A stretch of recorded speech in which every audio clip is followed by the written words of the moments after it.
What happens when three high school friends reunite during a Trump apocalypse? I'll tell you what happens. They do a podcast, little buddy. The Qatari Plane episode. Beautiful plane. You are watching Generation Exile.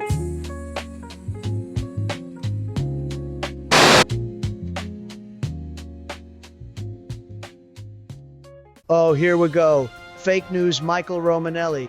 Hey, thank you, Donald. And welcome to another episode of Generation Exile. I'm here with Jeremy Newberger and David Eagle, and we're going to dive into the news this week. Now, Mr. Newberger knows this top story because I've seen his video on it. It's hilarious if you haven't checked it out. Hello down there.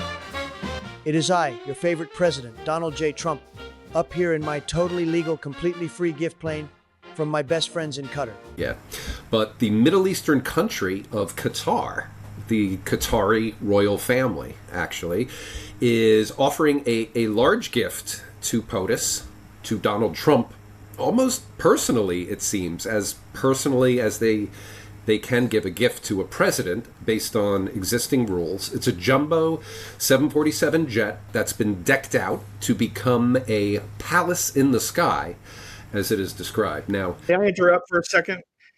I just wanted to say that I've never really been a Qatari guy. I'm more of a ColecoVision guy. Oh, I like Nintendo myself. Oh, man, you guys are terrible. You guys are terrible. But Trump appears poised to accept this gift. And the intention, I think, is that Trump can use the plane as Air Force One while he's president. And then after he leaves office, this plane is magically gifted to the Trump Presidential Library. Which is good because presumably they don't have books, so they got to put something in there. Why not turn it into a plane hangar? So, and Trump, of course, is, you hear that, only a stupid person would not take that deal. That's not literally what he said. But what he said, and I will quote him on this, is, I could be a stupid person and say, oh, no, we don't want a free plane. We give free things out. We'll take one, too. And it helps us out. Because, again, we're talking about we have 40-year-old aircraft. The money we spend, the maintenance we spend on those planes to keep them tippy-top is astronomical. You wouldn't even believe it. Here's why it's not a good idea to take this plane. The government of Qatar, which is how it's pronounced, is... My apologies. I learned something today. One of the state sponsors of several terror groups that are current enemies of the United States, including Hamas. So if October 7th is a date that sounds familiar to you as a horrible day in recent history, it is when Hamas terrorists snuck over the border into Israel and raped, murdered, and maimed like 1,200 people, including Americans. So for Donald Trump to take a, $400 million airplane from the same organization that's funding our sworn enemies that kill Americans, this is not a good look. And that's leaving all the grift and favors and other nonsense that comes with it aside. So that's reason number one. It's a horrible look, and Trump posted this to Truth Social. So the fact that the Defense Department is getting a gift free of charge of a 747 aircraft to replace the 40-year-old Air Force One temporarily in a very public and transparent transaction, put a pin in that, so bothers the crooked Democrats that they insist we pay top dollar for the plane. Anybody can do that. The Dems are world-class losers. MAGA. I would just like to add that all of that aside, it's also illegal for the president to take gifts like that. Yes, the annulments clause. Emoluments. Yeah, say it one more time so I'm not so stupid next time I say it. Emoluments. Emoluments clause, yes. Exactly. That's a word you will never, ever use again. I can't because I already forgot it. I think it's a great gesture from Qatar. I appreciate it very much. I would never be one to turn down that kind of an offer. I could be a stupid person and say, no, we don't want a free, very expensive airplane. But I thought it was a great gesture.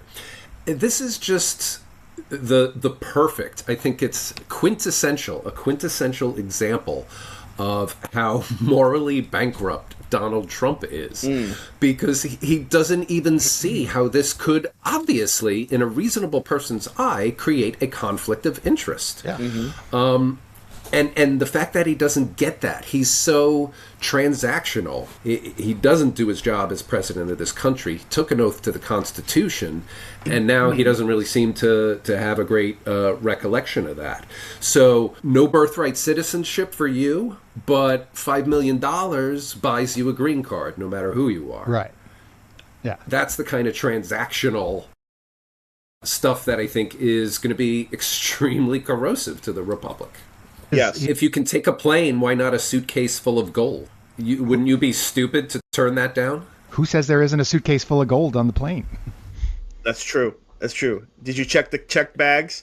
The truth also of this plane is that I was reading that in order for it to be useful, there is quite a bit of fabrication that has to happen, not to mention the potential of bugs and other listening devices put on this plane by Qatar, considering it's a free gift for, whatever their motive is. So listen, he's right now in Saudi Arabia as we're having this conversation. And I was joking with my video about him having a fleet of planes that by the time he comes home from this trip to Qatar, to Saudi Arabia, he's going to have all sorts of gifts.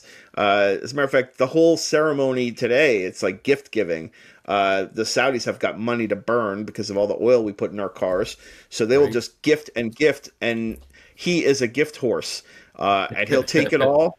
And the Republicans are poised to do nothing about it. Every single one interviewed was responding with sheepish, well, I mean, it's a free plane. It's like, yeah, all right. Well, between the free plane and the military parade for his birthday, I feel bad for Melania, because she must be like, oh, great, what am I supposed to get him now for his birthday? Cologne? Cufflinks? Right. I'm certainly not going to be intimate. Do you know that the two of them have made upwards of, I think, $3 billion since January in their crypto coin investments? Don Jr. is at a hedge fund now, which is getting money showered upon it, and the sweetest deals queued up for it because of the political connections. Can I ask a question real quick? Yes. I haven't paid too much attention to the illiterati. Is Donald Trump Jr., is he still like tweeting and saying stupid shit and having his like cokehead videos? Because I haven't seen one go around. I didn't know if he just was quiet. I remember a couple months ago he tweeted something like we should be selling weapons to Russia, not giving them to Ukraine. Yeah, he still tweets every day. He's still, the only person I've seen go quiet in the last few weeks is Elon Musk. And I think that was maybe his own choice to try and do damage control on the Tesla stock. But I did see him today. He was at the Saudi Arabian ceremony today, stammering and stuttering like the best of them in an interview with some Saudi media person. I'll say this, though, about the whole sort of grift universe that is the Trump family. We're not going to get them on any of these high dollar sign stories like the plane. No one is going to have the support of Republicans in the House to actually stop any of the grifting that's going on. So our only salvation is that people like Don Jr. and Donald Trump Sr. are poisonous individuals who can't help but make stupid decisions that screw up their own lives. Right. I mean, to me, their punishment is being who they are. And even with their billions, you can't take it with you, and it doesn't always buy happiness. So that's how I sort of feel better about the world. Because if you don't think that way, then you're just like, oh my God, these guys are the richest people, and they have everything, and they never lose. really hate that sad loser, Mr. Newberger. Who, me?